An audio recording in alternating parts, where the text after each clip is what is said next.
ኢትዮጵያ አዲሱን ካርታዋን ይፋ አደረገች። አሰብና ቀይ ባህር በአዲሱ ካርታ ተካተዋል። በሶማሊላንድ ጉዳይ የኢትዮጵያ አቋም ምን ይመስላል? በአፍሪካ ቀንድ ቀጠና ያለው ውጥረት ከጊዜ ወደ ጊዜ እያደገ ይገኛል። ሰላም ጤና ይስጥልን ውድ ተመልካቾቻችን፣ ለዚህ ቻናል አዲስ ሆናችሁ ሰብስክራይብ በማድረግ አብራችሁን ቆዩ። በቀይ ባህርና በአሰብ ወደብ ዙሪያ ኢትዮጵያ ስታደርገው የነበረውን ትግል አሁንም አጠናክረው ቀጥላለች። ኤርትራና ግብጽም ቀጠናውን ለማተራመስና የኢትዮጵያን ጉሮሮ አንቀው ለመያዝ የሚያደርጉትን ጥረት አጠናክረዋል።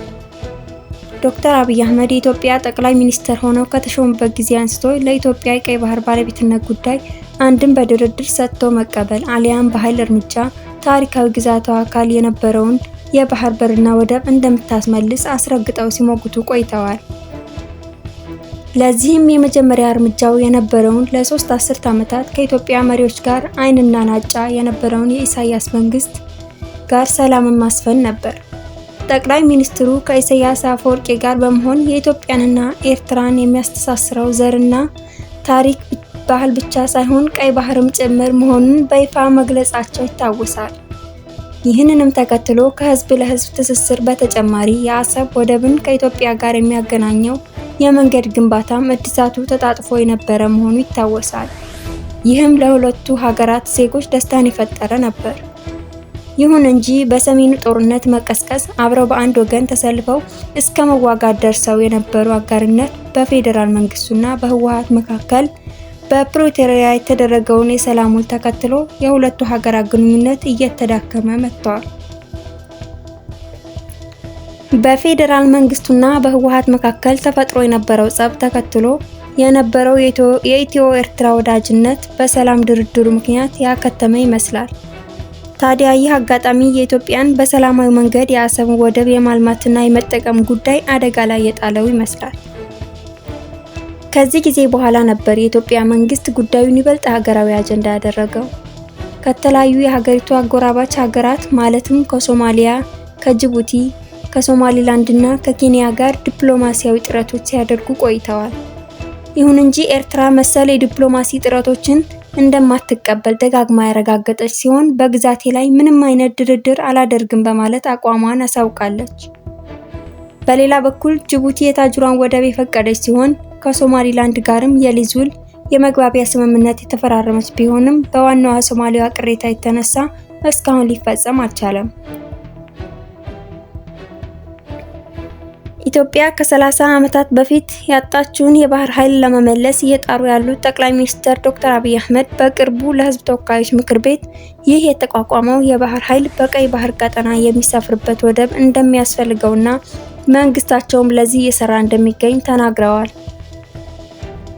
ጉዳዩ ከጭምጭምታነት በዘለለ ሀገራዊ አጀንዳነቱን ያሰፋ ሲሆን የሕዝብ ተወካይ ምክር ቤት አባላት በዚህ ጉዳይ ከመንግስት ጋር በአንድነት እንደሚቆሙና ህዝቡም ከመንግስት ጎን እንዲቆም ሲያሳስቡ ቆይተዋል።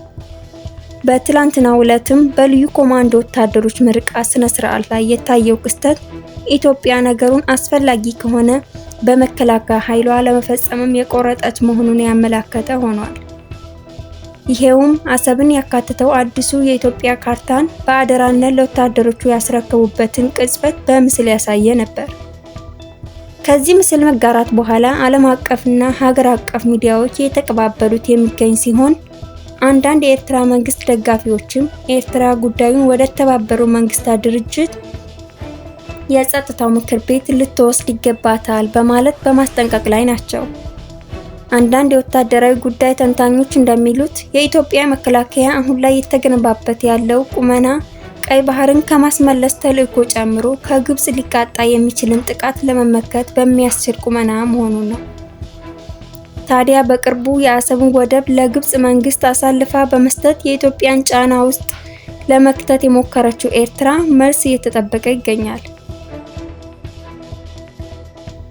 በአፍሪካ ቀንድ ሌላኛው ትኩሳት ደግሞ የትንሿ ሶማሊላንድና የዋናዋ ሶማሊ ጉዳይ ሲሆን ከሰሞኑን የእስራኤል መንግስት ለሶማሊላንድ የሰጠችው እውቅና በቀንዱ አዲስ ሀገር መፈጠርን ያበስራል።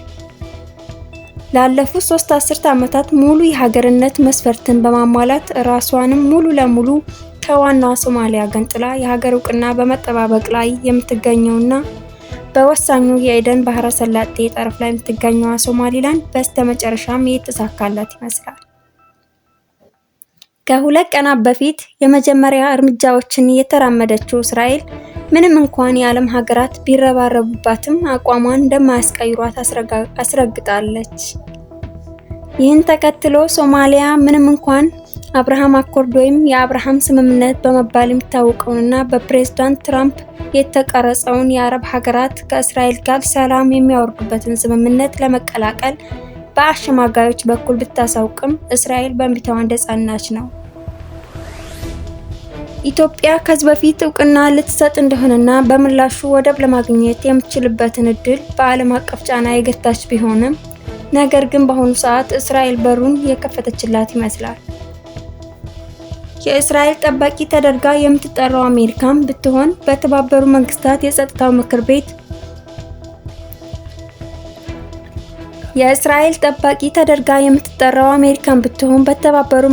የጸጥታው ምክር ቤት ላይ ቻይናንና ሩሲያን ጨምሮ በርካታ ሀገራት ድርጊቷን ውድቅ ሲያደርጉ እስራኤልን ያልኮነነች እንዲያውም የተከላከለች ሲሆን ምናልባትም በቅርቡ እሷም የእስራኤልን ጎራ ልትቀላቀል እንደምትችል ብዙዎች ይስማማሉ።